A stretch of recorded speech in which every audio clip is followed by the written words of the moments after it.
بسم اللہ الرحمن الرحیم۔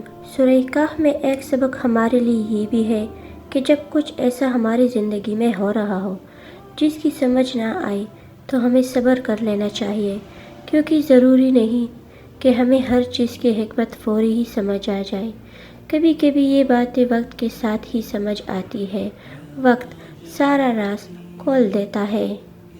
اگر تہجد میں سورہ یاسین پڑھ کے دعا مانگی جائے تو وہ دعا انشاءاللہ قبول ہوگی، کیونکہ ایسے 3 دل ملتے ہیں، رات کا دل، قرآن کا دل اور انسان کا دل، اور تینوں دلوں کا ملنا قبولیت کا سبب بنتا ہے انشاءاللہ۔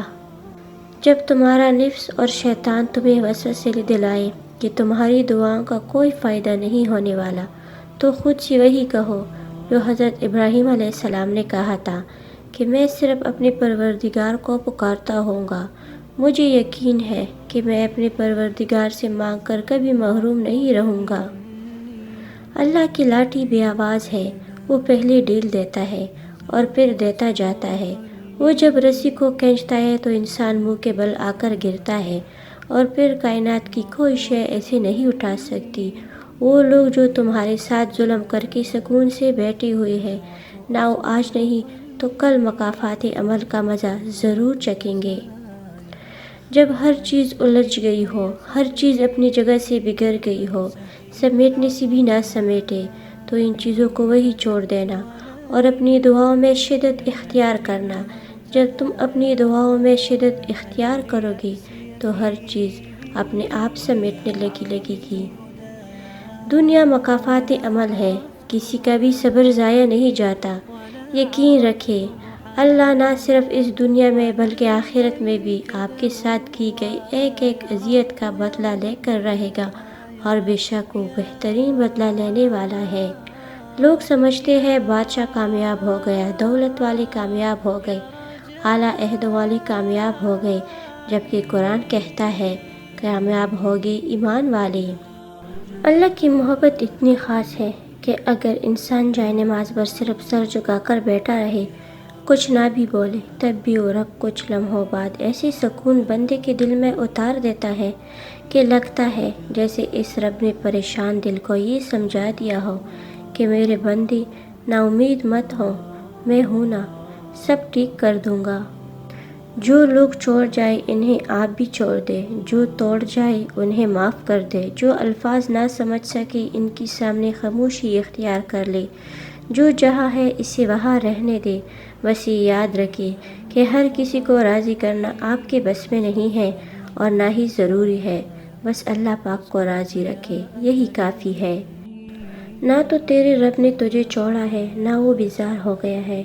اللہ ہی تمہارا پہلا سہارا تھا اور اللہ ہی تمہارا آخری سہارا ہے۔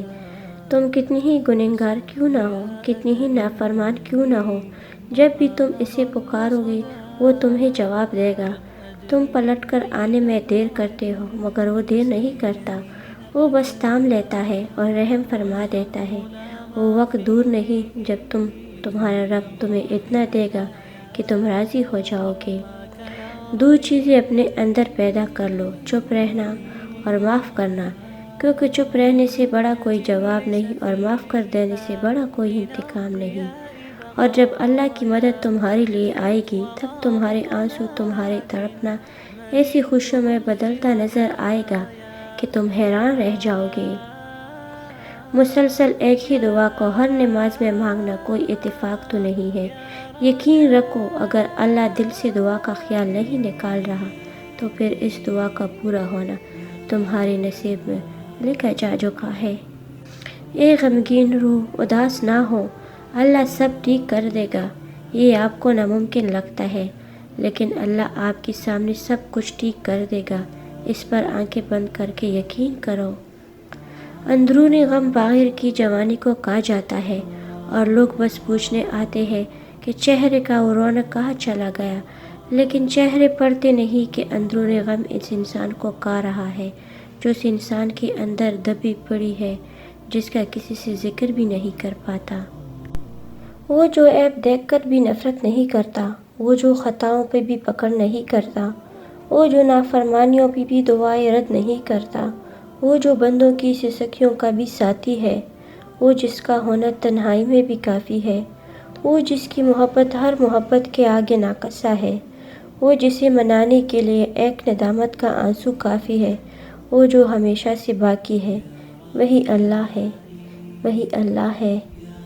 اپنی دل کی کیفیت اسے بتایا کرے کہ آپ کیا محسوس کر رہے ہیں، کتنی تکلیف میں ہیں۔ آپ یقین کریں، وہ بہت پیار سے سنے گا۔ اس کے سامنے رو لینے سے ہی آپ کے دل میں سکون اتر آئے گا۔ بے شک وہ دلوں کا ہم راز ہے۔ اللہ تو کاتب تقدیر ہے، وہ مٹا کر نئی سرے سے تقدیر لکھ بھی سکتا ہے۔ وہ جہاں سے چاہ کہانی کا رخ موڑ سکتا ہے، وہ جیسے چاہے انجام کو بدل سکتا ہے۔ اس نے سجدے میں دھیمی آواز میں کہا، میرے اللہ، میں رگایا جا رہا ہوں، مجھے ضائع مت ہونے دے۔ پھر اللہ کی طرف صورت سیح سے جواب آیا، تمہارے رب نے تمہیں ہرگز نہیں چھوڑا اور نہ ناراض ہو جاؤ گے۔ عنقریب تمہارا رب تمہیں اتنا دے گا کہ تم خوش ہو جاؤ گے۔ تم یہ خیال کرتے ہو کہ تم پر ظلم کیا جا رہا ہے، حالانکہ وہ تو رائی کے دانے کے برابر بھی ظلم نہیں کرتا۔ وہ تمہاری تڑپ کو جانتا ہے، تمہیں سمجھتا ہے، بس وہ تمہیں آزماتا ہے تاکہ تم دنیا کی زندگی میں سرخوار ہو کر آخرت میں بلند ترین مقام حاصل کر لو۔ جب آپ کو یوں لگے کہ اب آپ تک چکے ہو اور دعا بھی نہیں مانگ سکتے، تو خالی ہاتھ پھیلا دیا کرے، اور آپ کے یہ پھیلے ہوئے خالی ہاتھ اس بات کی گواہی ہوں گے کہ آپ خالق کائنات کے محتاج ہو، اور خالق کائنات خاموشوں کو بھی جانتا ہے۔ یہ وقت آزمائش کا ہے، تمہاری آنکھیں رات کو گیلی ہوں گی، دل ہزار بار ٹوٹے گا، صبر آزمایا جائے گا، امتحان میں ڈالا جائے گا، لیکن وقت بھی گزر جائے گا۔ ہر مشکل کے ساتھ آسانی ہے، تو یہ مشکل تھوڑی ہی باقی رہ گئی ہے۔ پیارے دنوں کا انتظار بس ختم ہونے ہی والا ہے، جہاں اللہ ہوگا تمہارے ساتھ۔ اے اللہ، مجھے آنے والے بہترین دن عطا فرما، اور میرے نصیب میں ایسا لکھ دے جس سے میرا دل خوش ہو، مجھے ذہنی سکون عطا کر اور میرے معاملات کو آسان کر دے۔ آمین ثم آمین۔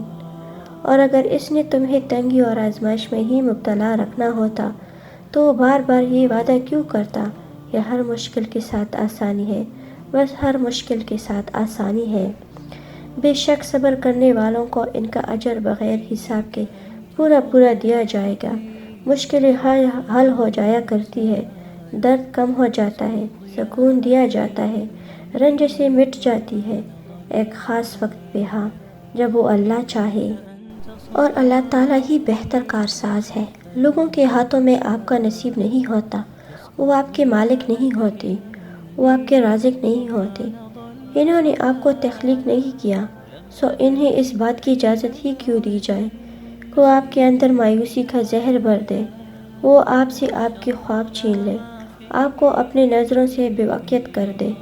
آپ نے صرف اللہ کو دیکھنا ہے، اللہ کو دیکھنا ہے، اللہ پر بھروسہ رکھنا ہے، جس نے خود آپ سے آسانیوں کا وعدہ کیا ہے۔ اگر کبھی تم تک جاؤ تو کبھی مایوس نہ ہونا، خدا سے گفتگو کرنا، سفر کی جستجو کرنا۔ یہ اکثر ہو بھی جاتا ہے کہ بندہ تک بھی جاتا ہے، مقدر کو برے جانو گے تو یہ ہو بھی جاتا ہے، مگر تم حوصلہ رکھو، وفا کا سلسلہ رکھو، جسے خالق سمجھتے ہو، بس اسی سے رابطہ رکھو۔